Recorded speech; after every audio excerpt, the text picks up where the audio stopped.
Maligayang araw kaibigan, welcome to my channel. Pinagaling ang isang lumpo. Gawa 3 verse 1 to 10. Minsan, nagpunta sina Pedro at Juan sa templo. Alas 3 ng hapon noon, ang oras ng pananalangin. Sa pintuan ng templo na tinatawag na Pintuang Maganda ay may isang lalaking lumpo mula pa nang ito'y isilang.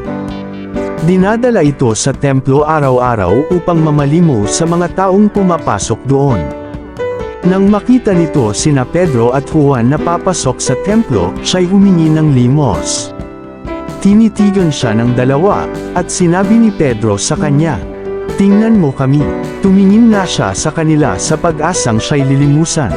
Ngunit sinabi ni Pedro, "Wala akong pilak o ginto, ngunit kung ano ang mayroon ako ay siya kong ibibigay sa iyo. Sa pangalan ni Heso Kristong taga Nazaret, tumayo ka at lumakad." Hinawakan niya sa kanang kamay ang lumpo at itinayo.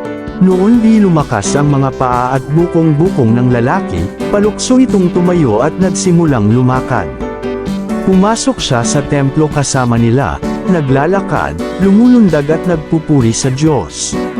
Nakita ng lahat na siya'y naglalakad at nagpupuri sa Diyos. Nang makilala nilang siya ang pulubing dati nakaupong namamalimo sa Pintuang Maganda ng templo, namangha sila at nagtaka sa nangyari sa kanya.